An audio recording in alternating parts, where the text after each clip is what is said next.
ഇറാന് മുന്നറിയിപ്പുമായി ഇസ്രായേൽ പ്രധാനമന്ത്രി Benjamin Netanyahu. ഇറാനിലെ എല്ലാ സ്ഥലങ്ങളും ആക്രമിക്കും, ഇറാന്റെ ബാലിസ്റ്റിക് മിസൈൽ ഉത്പാദന കേന്ദ്രങ്ങളും ആക്രമിക്കുമെന്ന് മുന്നറിയിപ്പ്.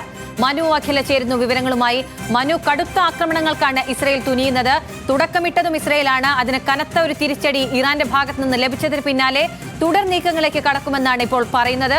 വലിയ പ്രഖ്യാപനമാണ് ബെഞ്ചമിൻ നെതന്യാഹു നടത്തുന്നതും. എന്തൊക്കെയാണ് വിശദാംശങ്ങൾ? അഖില, പശ്ചിമേഷ്യ യുദ്ധഭീതിയുടെ മുൾമുന്നിൽ നിർത്തിക്കൊണ്ടുള്ള സംഘർഷത്തിൽ നിന്നും ഇസ്രായേലും ഇറാനും പിന്മാറില്ല എന്നാണ് വ്യക്തമാക്കുന്നത്. ആക്രമണം തുടരുമെന്ന് തന്നെയാണ് ഇസ്രായേൽ സൈന്യം വ്യക്തമാക്കുന്നത്.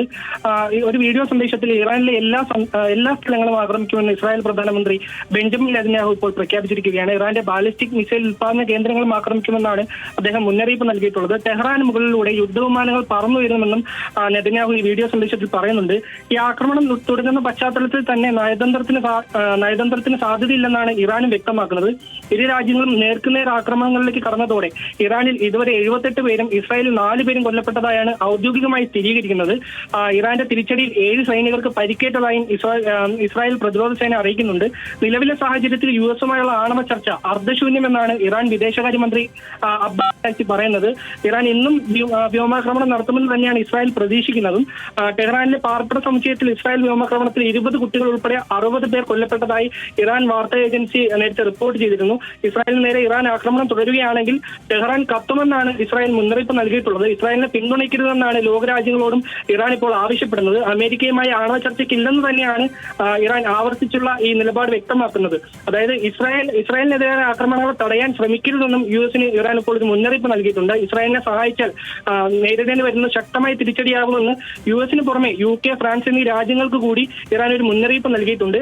നമുക്കറിയാം, കഴിഞ്ഞ ദിവസം 2 തവണയായി ഇറാന്റെ പ്രധാന ആണവ കേന്ദ്രങ്ങൾ ആക്രമിച്ചതായാണ് ഇസ്രായേൽ അവകാശപ്പെടുന്നത്. 200-ലധികം യുദ്ധവിമാനങ്ങൾ ഉപയോഗിച്ച് 150-ലധികം കേന്ദ്രങ്ങൾ ആക്രമിച്ചുവെന്ന് ഇസ്രായേൽ അവകാശപ്പെടുന്നുണ്ട്. ഇറാനിലെ 9 ആണവ ശാസ്ത്രജ്ഞരെ വധിച്ചെന്നും ഇസ്രായേൽ പറയുന്നു. ആദ്യം 6 ആണവ ശാസ്ത്രജ്ഞരെ വധിച്ചെന്നായിരുന്നു ഇസ്രായേൽ പറഞ്ഞിരുന്നത്. എന്നാൽ ഇപ്പോൾ 3 പേരെ കൂടി വധിച്ചതായി ഇസ്രായേൽ അറിയിക്കുന്നുണ്ട്.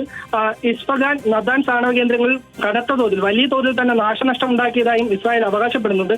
ഇസ്രായേലിന് കടുത്ത മറുപടി നൽകുമെന്ന് ഇറാൻ പരമോന്നത നേതാവ് ആയത്തുള്ള അലി ഖമനേയി കഴിഞ്ഞ ദിവസം പ്രഖ്യാപിച്ചിരുന്നു. ഇതിന് പിന്നാലെയാണ് ഇറാൻ അപ്രതീക്ഷിതമായ ഒരു തിരിച്ചടി ആരംഭിച്ചത്. ഓപ്പറേഷൻ റൈസിംഗ് ലയൺ എന്ന പേരിൽ ഇസ്രായേൽ വ്യാഴാഴ്ച നടത്തിയ ആക്രമണത്തിന് മറുപടിയായി ഓപ്പറേഷൻ ട്രൂ പ്രോമിസ് 3 എന്ന പേരിലാണ് ഇറാൻ ഇപ്പോൾ പ്രത്യാക്രമണം നടത്തിയത്. ഇറാന്റെ തിരിച്ചടിയിൽ ഭൂരിഭാഗം മിസൈലുകളും ഇസ്രായേലിന്റെ വ്യോമ പ്രതിരോധ സംവിധാനമായ അയൺ ഡോം പ്രതിരോധിച്ചുവെന്ന് ഇസ്രായേൽ പ്രതിരോധ സേന അവകാശപ്പെടുന്നുണ്ട്. എന്നാൽ അയൺ ഡോം ഭേദിച്ച് ബാലിസ്റ്റിക് മിസൈലുകൾ ടെല്ലവീവിൽ പതിച്ച് 4 പേർ കൊല്ലപ്പെട്ടതായും 100-ലേറെ പേർക്ക് പരിക്കേറ്റതായും റിപ്പോർട്ടുകളുണ്ട്. 4 തവണയായി 200-ലേറെ ബാലിസ്റ്റിക് മിസൈലുകളാണ് ഇസ്രായേലിലേക്ക് ഇറാൻ തൊടുത്തുവിട്ടത്. ഇസ്രായേലിന്റെ പ്രതിരോധ ആസ്ഥാനം ഉൾപ്പെടെ ടെല്ലവീവിലുള്ള പ്രതിരോധ ആസ്ഥാനം ഉൾപ്പെടെ ഇറാൻ ആക്രമിച്ചതായും റിപ്പോർട്ടുകൾ നേരത്തെ പുറത്തു വന്നിരുന്നു. ഇറാന്റെ ആക്രമണം സാധാരണക്കാർക്ക് നേരെയാണെന്നും ഇറാൻ പരിധികൾ ലംഘിച്ചെന്നും ഇസ്രായേൽ പ്രതിരോധ മന്ത്രി പറഞ്ഞിരുന്നു. ഈ ഇറാൻ നടത്തുന്ന തീക്കളിക്ക് തീ കൊണ്ട് തന്നെ മറുപടി നൽകുമെന്നാണ് ഇസ്രായേൽ പ്രതിരോധ മന്ത്രി നേരത്തെ മുന്നറിയിപ്പ് നൽകിയിരുന്നത്. പക്ഷേ ഇസ്രായേലിന്റെ സ്വയം പ്രതിരോധമാണെന്നും ഇറാൻ കൂടുതൽ ആണവായുധങ്ങൾ നിർമ്മിക്കാനുള്ള ശ്രമത്തിലായിരുന്നുവെന്നുമാണ് UN സുരക്ഷാ സമിതിയിൽ ഇസ്രായേൽ അംബാസഡറായ ഡാനി ഡാനൻ ആരോപിച്ചത്. അതൊരു പ്രതിരോധം തന്നെയായിരുന്നു. ഇസ്രായേലിന്റെ ആക്രമണം ജനങ്ങൾക്കെതിരെയല്ല, ഇറാനിലെ ജനങ്ങൾക്കെതിരെയല്ലെന്നും ഭരണ നേതൃത്വത്തെ ലക്ഷ്യം വെച്ചാണെന്നും പ്രധാനമന്ത്രി ബെഞ്ചമിൻ നെതന്യാഹു കഴിഞ്ഞ ദിവസം വ്യക്തമാക്കിയിരുന്നു. അതായത് ഇറാന്റെ ആണവ ഭീഷണി നേരിടുന്നതിനായി ഓപ്പറേഷൻ റൈസിംഗ് ലൈൻ തുടരുമെന്ന് തന്നെയാണ് ഇസ്രായേൽ വ്യക്തമാക്കുന്നത്. കനത്ത രീതിയിൽ തന്നെ സംഘർഷം മുന്നോട്ട് പോകുമെന്നും പശ്ചിമേഷ്യ വീണ്ടും യുദ്ധഭീതിയുടെ നടുവിൽ തന്നെ നിൽക്കുമെന്നുമാണ് നമുക്കിപ്പോൾ മനസ്സിലാക്കാൻ സാധിക്കുന്നത്. അഖില.